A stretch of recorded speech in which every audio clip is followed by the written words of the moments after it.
Check it out now.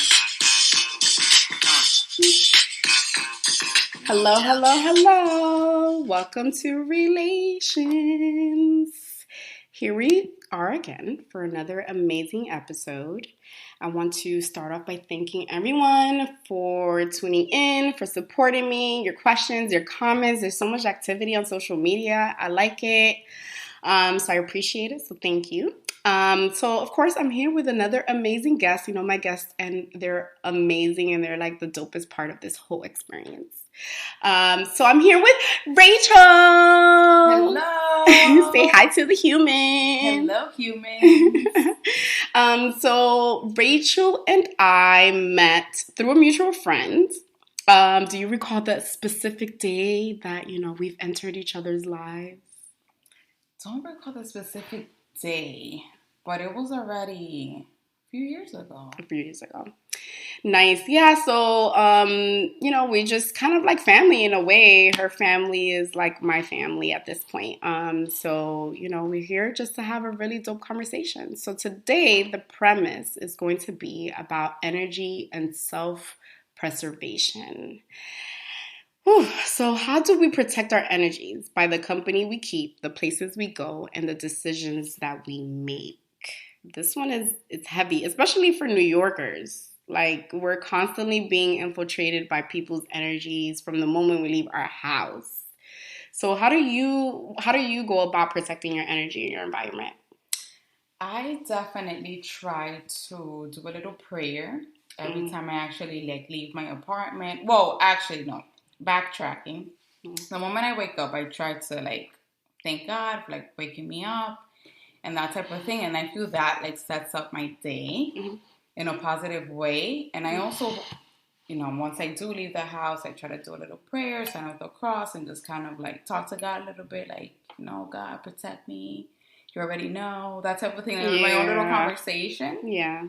And then just kind of be mindful of definitely surrounding myself, trying at least to surround myself with people that are positive and that, but it could be a little difficult because of the work that I do, since I'm a therapist. I can't always choose the people that I'm going to be around, and that's heavy. Co-workers and things, but if I do have control, I do try to manage my surroundings and who I am spending time with, and trying to spend time with people that actually appreciate my presence and want to spend time with me. Yeah. So I think that's really important. Just one of the things. Right. There's so much. I do need to get better at praying. I haven't been praying lately. I'm having a prayer blockage. I don't know if that's such a thing. But I've always been in constant communication with the higher being or the higher purpose. And lately I haven't been. So what I've been doing to protect my energy, it's my home is my sanity. So what I do is I sage, I was sharing with you, I sage, I try to clear the energy. And when I have people, especially when I have people coming in and out of my house, or if I have a group of people here, sometimes I feel like they leave, whatever it is. And I'm just I have to protect it. And during the day, at work, my biggest thing is taking time for myself. So if I'm no matter how busy I am, I'm taking a break. I'm going outside, I'm taking a walk. No matter how cold it is, whatever the case is, taking time for yourself, I think it's important for us to refresh and rejuvenate. So that's huge. Even just starting with that. So how do you feel energy? When we talk about energy, what's this thing that everybody talks about? The energy, the vibe. What is it? I think being in tune with yourself. I think most of the time we know the answer to the things, right? I even try not to, if I forget something, analyze how important it is, because I don't even turning back. That's something though that I didn't learn on my own. I've heard so many people say that don't turn back. If you left, it's for a reason. Maybe something was taken out of your path, and if you go back.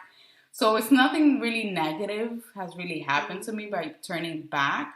But even things like that, trying to be mindful of sometimes it's you ask a question, but it's at least for me, it's I feel the answer. But for some reason, I'm still asking why. Maybe validation. Why? Because I kind of want to, I know the answer, but if you tell me, it kind of validates that for me. So throughout time, I've learned just to be more in tune with like my instinct and not necessarily going like asking people, but just basing it off what I feel is right. So energy is instincts. Yeah. It's a lot of instincts for me. So I don't know if you've heard of this like terminology of like empaths or an empath. Yes. Yeah. So I've been reading a lot about that because I think I am one. And I never really understood it. Ever since I was a little girl, I was able to feel things outside of myself that I knew weren't really about how I felt. So for instance, if I was like chilling and then out of nowhere, I just felt sad and I didn't know why, but it was like somebody that entered the room that carried some sort of sadness, and now I felt sad, but not because I was sad, but because this other person was sad and I felt it. And they used to annoy me, and because it's confusing, because then you're like, wait, is it me or is it somebody else, or am I sad about something and I don't know it? So when I think about energy, I think about that, like what somebody brings into an environment. Sometimes it has nothing to do with you intentionally wanting to do or something that you're feeling within yourself, but sometimes it's like other people's stuff. I call it stuff. Other people's stuff coming into a space. So energy, I think it's a feeling. It's not something you can see. It's something that you can only feel. Sometimes it's within you and sometimes it's outside of you. Right. So when do you react to the energy you feel, whether it's within yourself or with somebody else, or if you enter a place, like what are the key things that you would react to? I've actually been kind of entering a place and not really wanting to be there. Right. But you kind of like have to be there because it's like a family event or like whatever. And it's like, and it's interesting, right? Because I really try, again, like as I stated, not doing that and limiting those things because it really affects, my well-being, my state. I don't like feeling upset or sad or like down or like, and it's like, it actually upsets me when I'm happy, everything is going well, and then all of a sudden someone comes with this energy that now I'm affected, and it's like, how do I shake this off? And can I really leave? Like, I can't leave, of course. We're all owners of our time, and but then it will be like, why did this leave? And like drama, like this thing. So really limiting as much as possible weird interactions. And pinpointing who brings it. So I had a friend or an ex-friend who I could feel like that person's negative energy every time we were around. And we had a lot of mutual friends, so we would like do gatherings, not frequently, but frequently enough. And so the last time I was in their presence with a group of people, I had told them, like, can you please not bring this person around because I really don't feel good when I'm around them. And of course they were like, you're being dramatic, just let it be. And I was like, no, I'm serious. Like, there's something about this person that makes me not feel good. Like, I would prefer you guys just hang out with her separately from me. Like, it's okay. I'm not saying, choose or anything like that. It's just whenever I'm around and it's limited time because I wasn't even living in New York, just keep her away from me. Like, I don't want to. And long and behold, that same day I had that conversation with my friends, like, of course it was like a blow up on her end, because I also think that there's something within my energy that evokes something within her, which is something that I didn't think about, right? Because we're always like, oh, that person's energy, and you're never thinking about what you're giving off. Yes. And I'm like, there's something about me that disturbs her, and I could see it now. Like, now it was like at that moment it switched, because I'm like, wait, I don't think it's like her towards me. I think it's me towards her, and now I'm reacting to that. So it's not her energy affecting me, is what I'm evoking towards her. And I was like, oh damn, like, okay, well then maybe you should not be around me, girl, because this is not good. I wouldn't want to make anybody feel uncomfortable, and if I am, like, I'd rather just separate myself, right? Because nobody wants to do that. But now that you say that, Melissa, that's really interesting, because I was actually having a conversation with someone recently. Not really too much about like energy directly, but just kind of like dynamics, right? The dynamics that we have with one another. Right. And this person shared with me that she doesn't really like hit people up because of insecurities, right? So that could just be like a general thing. Sometimes, yes, it's energies and stuff, but there's maybe people that do feel a certain type of way, maybe because of your presence, maybe because you may be, secure. There's something like that they lack, that they see in you that makes you uncomfortable. And I thought it was energy, but maybe it's something deeper, you mean? Like, well, that's all it's all involved with the energy. Right, that's true. But it's not maybe just as like simple as what we may think. Yeah. So there was a meme that I read one time that said like, when someone feels disturbed by you, it's like their demons being disturbed by like your presence or something like that. And I was just like, or like you disturb people's demons. And that's possible. Like maybe it is an insecurity, but it's like, what am I supposed to do? Like, am I supposed to diminish, right? People would prefer you to diminish yourself, your character, who you are, to make them feel more comfortable. But I'm not lighting myself on fire for anyone. Or diminishing your light. Or at all. Especially now, and I used to do it. There was a time that I'm like, oh, well, I shouldn't talk this much. Or, maybe I should be a little bit more far back. Or let me hook up my friend with these guys so that they can feel more comfortable, with the environment. This whole thing that we do as women, I think. I've always had more male friends than female friends. And so with my female friends, I feel like I tried a lot. Like I was always trying to make them feel a little bit more comfortable. Not because I felt better than them, but I always felt that energy of them feeling like competitive towards me. And it was my attempt to like be like, no, girl, like I win, you win, we win. Like, so let me try to like make you feel as comfortable as possible. But I mean, I'm 30 plus. Like nobody got time for that.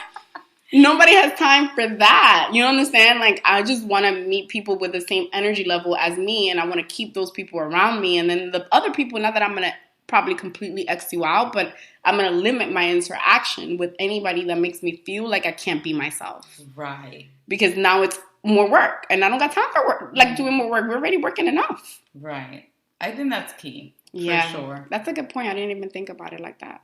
So how do we have these conversations, right? Like if you have a friend who is, giving you a weird vibe, or they're giving you a weird vibe, it's like a weird thing, energy whenever you guys are around each other. Like how do you have a conversation with even a family member that is too negative when they come around? They're always lollygagging and all of this. Like how do you express that? I just try to express it. Like verbally? Like really? Verbally. Like, what's going on? Mm-hmm. And you're a therapist, so you have the words. Yeah. Because I don't be having the words, but you have the words, the verbiage to use. Yeah, it happened to me. So it's like, what's happening? And sometimes it's like, is it worth it? Because I feel sometimes when you do that, it's like always like, people have, their truth. Right? Or their like defense. Like, no, it's really because, but that's what works for me to feel better. Because it's not fair for me to, I'm not here sitting back, thinking about it, rocking back and forth. Right. But it's also, I don't think it's fair for me to, when we are together, for me to feel like something's off. Well, maybe nothing's off and this is just a misunderstanding or whatever. Even though I feel energy talks for itself, right? If you feel what you feel, you feel what you feel. But having a conversation, I think, is essential. Like, sometimes you don't want to be bothered or like, oh, I'm too old for that and stuff, but trying to do what's best for you. Yeah. Now, that's what works for me. Some people will journal or like... Right, whatever to express it. But that doesn't make it go away if you journal about it. Doesn't make it go away. So I just try to make it go away. That's good. Yeah, I am 50-50. I could be very blunt and direct with expressing when I'm not feeling it.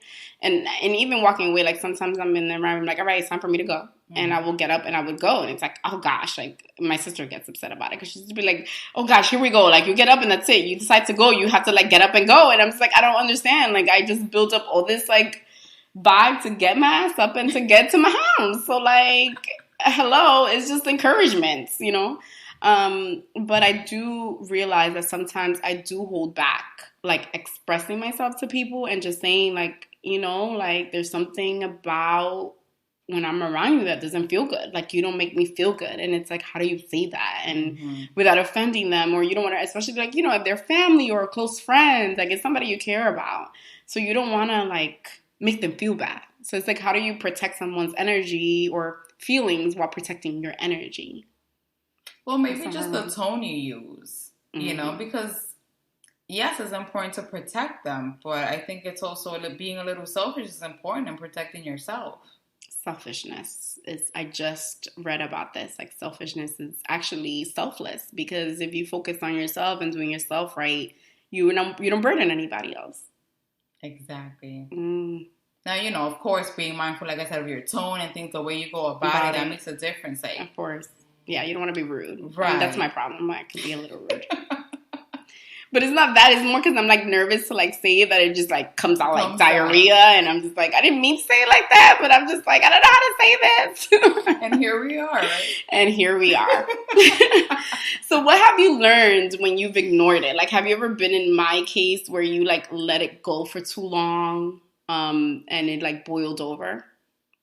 Yeah. And then I'm just dreading the next event. You know, I'm just kind of dreading, like, okay, something's going to come up. I was like, oh.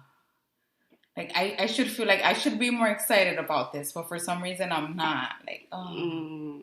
Like, you know, kind of praying, like, oh, God, everything goes well. There's, like, and it's like, why am I feeling this anxious for something that should be pleasurable, like, enjoyable? Like, you know, what's going on? You know, just kind of thinking about it. Or what happened to me a few months ago where, you know, the energy was just off and the next day I just woke up drained. Like, I was just this. But I, you know, knowing my body wasn't like, oh, because of going to the gym or like doing too much the day before. It was just like something that's like even a little hard to explain. But I'm like, this has to be it. There's no way.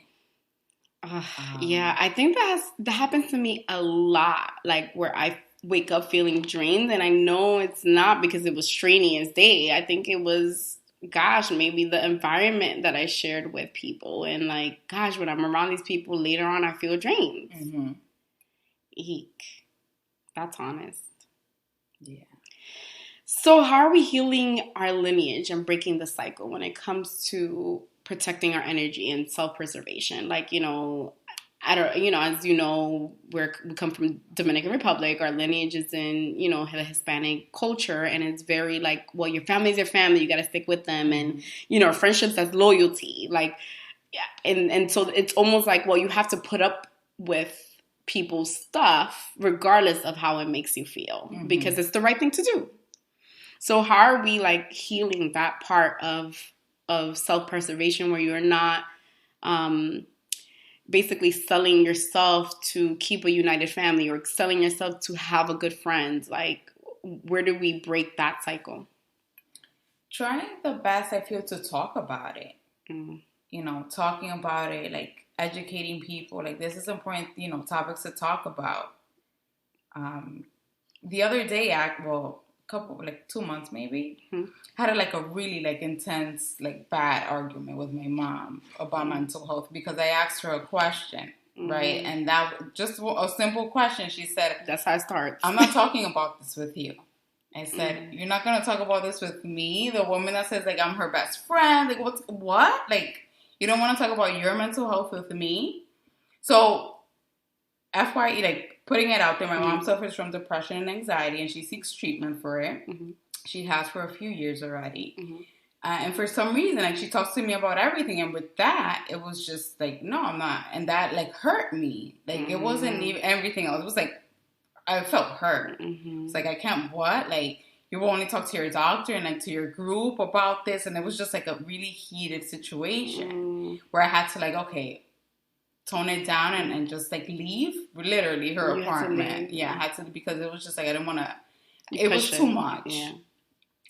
And then after, you know, a few days passed and we like had a calm conversation about it, and it was just like, maybe I told her I don't want her to feel embarrassed because she's on this journey. Like, she's my mom and she feels that she has to protect. And it's like maybe talking about her makes, I don't know, maybe makes her feel weak or, but like, I'm your daughter. I'm not here to judge you. I just want you to make sure that you're getting the best help and treatment possible. Because yes, I'm a therapist, but I can't treat you because you're my mom. Right. So this is okay to talk about, and kind of letting her know that it's okay to talk about mental health and that I just, you know, want the best for her. So that's just an example that, you know, someone who I'm super close to, that it's like, can't have a conversation about mental health. Right. You know? So it's like limiting. But I mean, well, first I want to say I commend your mom for being a person that comes from an older generation that is even willing to get help. I think that that's already breaking a cycle, because I think the older generation is like, yeah, I mean, I think that something is wrong, or I know something is wrong, but, you know, you just deal with it. Yeah. I'm going to be okay. You just deal with it. You just keep moving. And like, you know, I think it's huge for her to even seek help, whether it's that she feels not comfortable speaking to you about it, but speaking to someone. That's true. So that's like that's something I would have prayed for my mom to be able to do. But I do understand, like, you know, you want to open conversation. I realize also conversation in our lineage is not something acceptable. Like just talking about personal business and like things on your mind and emotions, even like it's like taboo. Right. Like, why do you want to talk about this? Like, it's a weird thing for you to even ask to talk about it. For what? And it's like, what do you mean for what? Like, but to them, there's no need to do that. Right. Right? Like and especially probably for her, because she's like, well, I'm already getting help, so I definitely don't have to talk about it now.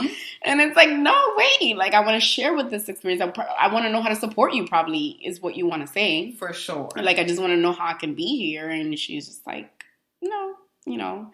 But respecting her journey is important. For sure. But I think I think it's commendable that she's already breaking a cycle for you and your lineage to say like, oh, you know, at least I'm getting help. Right. That's true. That's huge, huge, huge. I would say communication is a big thing. I think we don't communicate enough. I think that we're always concerned about hurting someone or how it would affect them, and people are always defensive, that it's hard to like us help each other. But I think it's the worst to build a community off of enablers. Yes. And I think that that's what we've done. We've just said, oh, this person is like this. Oh, well, we just accept them for who they are.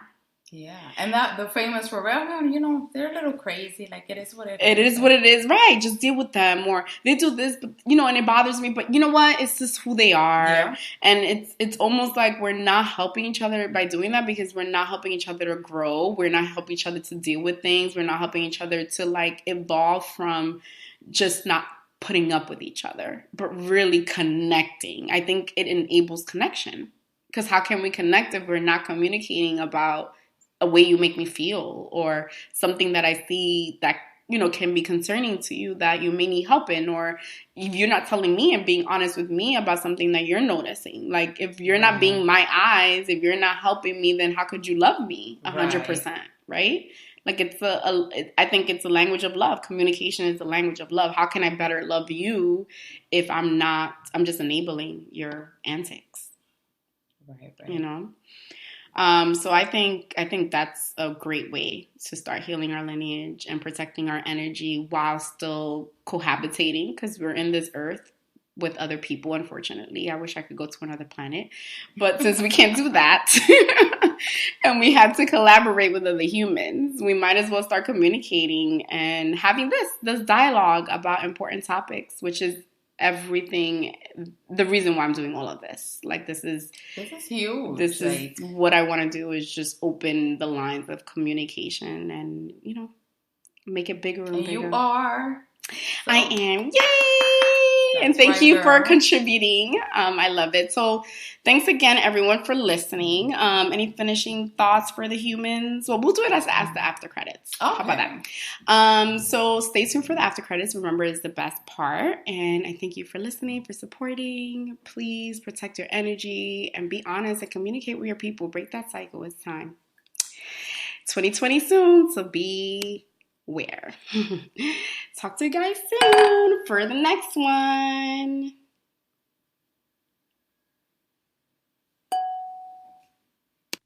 And now the best part. Here are the after credits. A message from my co-host.